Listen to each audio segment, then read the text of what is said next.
September 1940. London. Night after night, the city burns. Fires ripple across the Thames. Government buildings stand dark behind sandbags and blackout curtains. Above the smoke, the sound is constant engines, sirens, explosions. But deep inside the British state, another crisis is unfolding. One with no air raid warnings and no visible flames. Britain is running out of money. Not in a metaphorical sense, not soon, but now. Inside secure rooms, financial officials study numbers that refuse to improve. Gold reserves, once the backbone of British power, are draining away at an alarming pace. Without gold, Britain cannot buy food, cannot buy oil, cannot buy weapons from abroad. And without those, the war is already lost, regardless of what happens in the skies over London. This is the moment Britain's survival narrows to a single question. How do you save a nation when the enemy is not just at the gates, but inside the balance sheet? To understand why Britain came so close to bankruptcy in 1940, we have to look beyond the battlefield.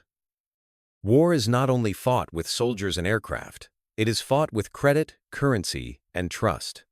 And by the summer of 1940, Britain's financial position was more fragile than the public ever knew. For decades, Britain had relied on its gold reserves to underpin the pound and sustain global trade. Gold was not symbolic, it was functional. It was what allowed Britain to import grain from North America, oil from overseas, and raw materials from across the empire. In peacetime, this system worked. In total war, it began to crack. When war broke out in 1939, Britain immediately started spending at a scale never seen before. Aircraft orders multiplied. Shipyards ran day and night. Troops had to be fed, equipped, and transported. And crucially, much of what Britain needed had to be purchased abroad, especially from the United States, which was still officially neutral. The problem was simple and brutal. The United States did not accept promises. It accepted payment. And payment meant gold. Every shipment of aircraft, parts, fuel, and munitions drained Britain's reserves further. By early 1940, officials could see the trajectory clearly. If spending continued at the same pace, Britain would exhaust its usable gold within months.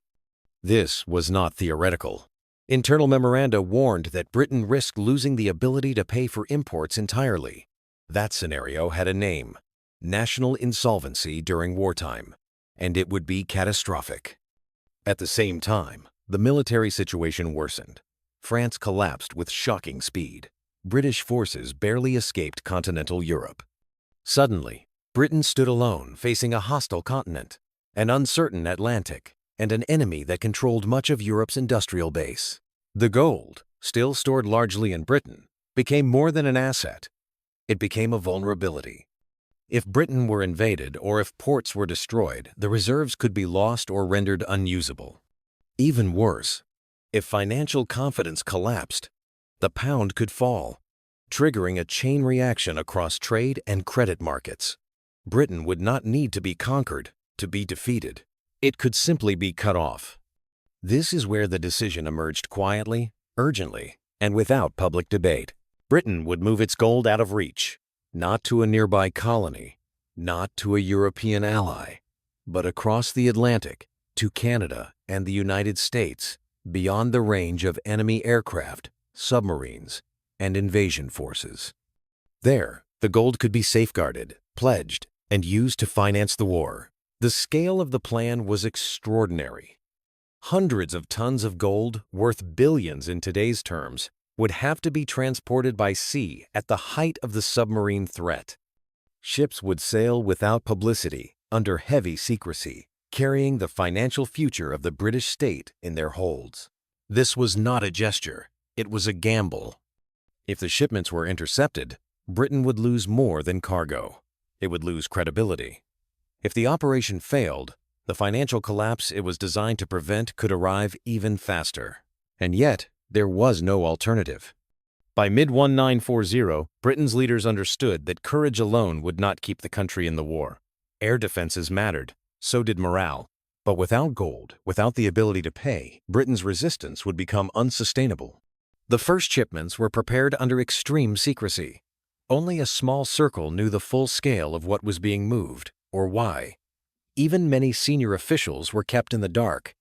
As the ships prepared to sail, Britain was fighting for its life in the air above, while quietly exporting its financial heart across dangerous waters. This was the first major turning point.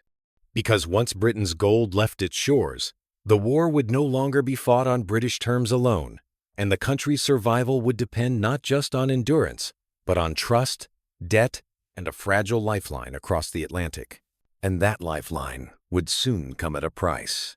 The gold shipments did not sail into a vacuum. They entered a world already tightening around Britain. By late summer 1940, the Atlantic was no longer a trade route. It was a battlefield.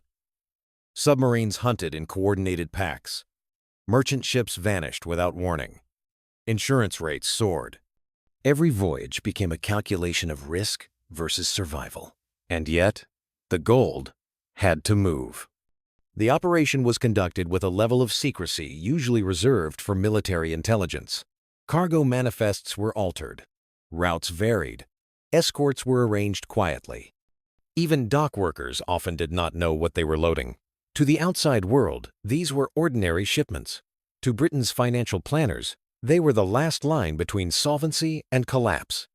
Canada became the first destination. Its ports were secure, its rail network reliable, and its political alignment unquestioned. From there, gold could be stored, pledged, or transferred onward to the United States when necessary. But Canada was only part of the plan. The real objective lay further south. The United States, officially neutral, economically dominant, financially indispensable. Britain's problem was not only that it needed to buy from America, it was that America was running out of patience. U.S. Officials watched Britain's reserves shrink and understood the implication. Once the gold was gone, Britain would no longer be a customer, it would become a liability. Inside American financial circles, a hard truth circulated quietly. Britain could not sustain total war without external support. The question was not whether Britain would need help, but under what terms. For Britain, this created a new pressure point. The gold shipments were buying time, but time was expensive. Each transfer of bullion across the Atlantic strengthened Britain's short-term position while weakening its long-term leverage. Gold, once shipped, could be spent only once. By the end of 1940, the situation had become stark. Britain was still fighting, still resisting air attacks, still projecting defiance. But behind that image, officials knew the numbers no longer added up. This forced a second, more delicate phase of the strategy. Britain began to liquidate overseas assets. Investments built over generations, railways, utilities, securities were quietly sold off, often at unfavorable prices. The empire's balance sheet was being stripped to keep the war going. These sales were not announced. They appeared in financial records as routine adjustments. In reality, they were emergency measures. At the same time, negotiations intensified with Washington. Britain could not publicly admit how desperate the situation had become. Morale mattered. Confidence mattered. But behind closed doors, British representatives made the case that without sustained American support, the war would tilt decisively. The United States faced its own dilemma. Helping Britain too openly risked political backlash at home. Doing nothing risked a strategic outcome that would reshape the world. The solution that emerged was neither charity nor alliance. It was leverage. American policymakers understood that Britain's gold shipments had already changed the balance of the relationship. Britain was no longer negotiating as an equal. It was negotiating as a debtor, with few alternatives. This shift shaped every subsequent discussion. Britain wanted extended credit, deferred payments, time. The United States wanted assurances about future alignment, access, and post-war arrangements. None of this was framed publicly as coercion, but the asymmetry was clear. By early 1941, Britain's gold reserves held domestically were effectively exhausted. What remained was either already overseas or earmarked for immediate use. The financial margin for error had vanished. At this point, the gold operation achieved its immediate goal: Britain did not collapse. Imports continued. Shipyards stayed active. Aircraft production increased. The war effort survived the most dangerous year. But survival came with consequences. Britain's financial independence was gone. From this moment forward, Britain could not fight the war on its own terms. Decisions about supply, production priorities, and long-term planning increasingly required American cooperation. What began as an emergency evacuation of gold had evolved into structural dependence. Inside British policymaking circles, this reality was understood, if not openly acknowledged. The war could still be won, but it would not be won cheaply, and it would not be won alone. The gold had crossed the ocean. So had the balance of power, and as the war entered its next phase, the question was no longer whether Britain could survive, but what it would have to give up in order to do so. Because the final arrangement that replaced gold would reshape Britain's position in the world long after the fighting stopped.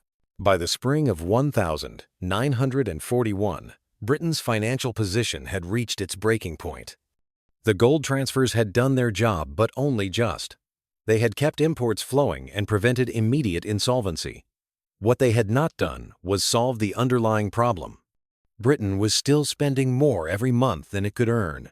The war effort was accelerating, not slowing, and there was no new reserve left to drain.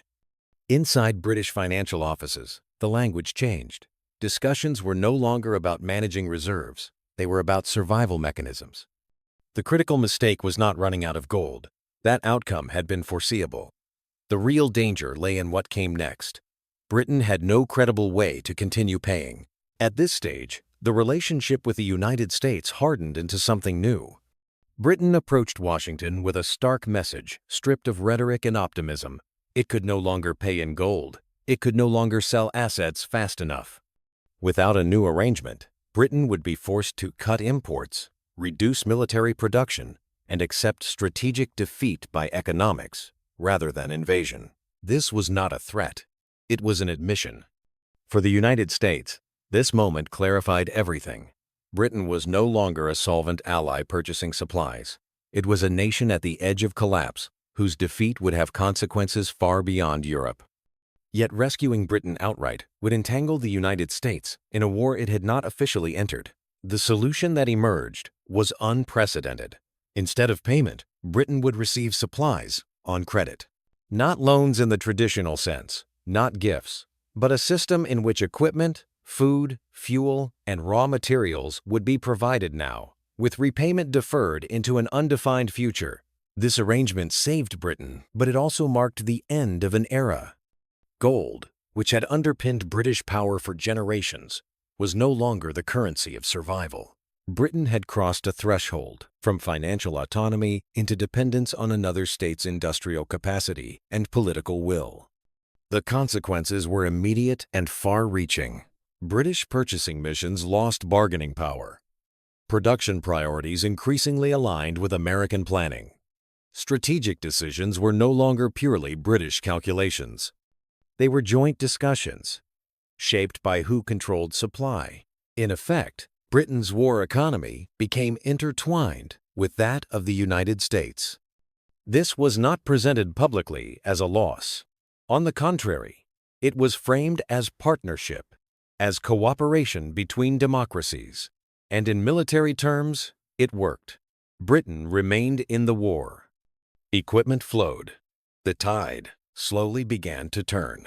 But economically, the shift was irreversible. Britain had mortgaged its future to survive the present. The gold flight of 1940, once an emergency measure, now revealed its deeper consequence. It had postponed collapse, but it had also removed Britain's last independent leverage. With no gold left to pledge, Britain's position rested entirely on trust and alignment. Who benefited from this transformation was clear. The United States emerged as the central financial and industrial power of the Western world. Its factories ran at full capacity. Its currency gained unmatched influence. Its strategic reach expanded without having yet suffered the full costs of war. Britain paid a different price. Its global financial dominance eroded. Overseas investments were gone. The pound weakened. After the war, Britain would struggle with debt, austerity, and a reduced role in shaping the international system it had once led. None of this was visible in 1941 to the public. The narrative was endurance, defiance, ultimate victory. But behind that narrative lay a quiet collapse of financial sovereignty. Britain had not been conquered. It had not surrendered, but it had been rescued on terms that ensured it would never fully return to its pre-war position. The gold flight had saved Britain from bankruptcy. But in doing so, it ensured that Britain's place in the post-war world would be fundamentally different, and that reality would become unavoidable once the fighting ended. When the war finally ended, Britain emerged on the victorious side, but not as it had entered. The country had survived invasion threats, bombing campaigns, and years of total war. Yet beneath the celebrations and relief, the financial reality was stark. Britain was exhausted. Its reserves were gone. Its overseas investments had been sold, and its future was tied to debts accumulated during the years when gold could no longer protect it. The secret gold flight of 1940 had done exactly what it was meant to do. It had prevented immediate bankruptcy. It had kept Britain in the war during its most dangerous phase. But it had also set in motion consequences that would define Britain's post-war position for decades. The most visible impact was debt. By the end of the conflict, Britain owed enormous sums to its wartime supplier. Repayment would stretch far into the future. Servicing that debt constrained policy choices at home and abroad. Economic recovery was slower than hoped. Austerity became unavoidable. Rationing continued long after peace returned. Just as important was what Britain had lost. Financial independence, once taken for granted, was gone. The pound no longer anchored the global system as it had before. London's role as the world's financial center diminished relative to the rising power across the Atlantic. Decisions about trade, currency, stability, and international finance increasingly depended on external approval. The empire, too, felt the strain. The war had accelerated forces already in motion. Without the financial strength to maintain global commitments, Britain began withdrawing from positions it could no longer afford to defend. Decolonization was driven by many factors: political, moral, strategic, but economics played a central role. The gold that once underwrote imperial reach was gone. In this sense, the gold flight was not just a wartime maneuver. It was a pivot point. It marked the transition from an era in which Britain financed global leadership with its own resources to one in which influence depended on alliances, cooperation, and accommodation. Power had become conditional. Yet it would be wrong to frame the operation as a failure. Without it, Britain likely would not have survived 1940. Without it, the war's outcome could have been radically different. The decision to move the gold was rational, necessary, and executed under extreme pressure. It bought time, when time was the most valuable resource of all. What makes the story remarkable is not that Britain took this risk, but that it did so in near total secrecy, while projecting confidence to its people and to the world. The population endured bombing and hardship without knowing how close the country had come to financial collapse. This gap between public narrative and private reality is what gives the gold flight its lasting significance. Wars are often remembered for battles and leaders, but survival can hinge on quieter decisions about ships, ledgers, and vaults. In 1940, Britain's fate rested not only on pilots and soldiers, but on whether gold could outrun submarines. The operation succeeded. The ships reached safe harbors. The gold was secured. The payments were made. Britain stayed in the war. But the price of survival was transformation. By the time peace returned, the world had changed. A new financial order was emerging. Power was concentrated differently. Britain remained influential, respected, and resilient, but it was no longer the system's center. The gold flight did not weaken Britain in the moment it occurred.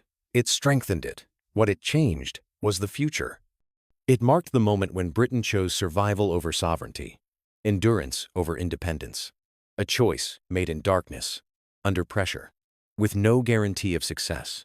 And it worked. Not because it preserved the old world, but because it allowed a new one to begin.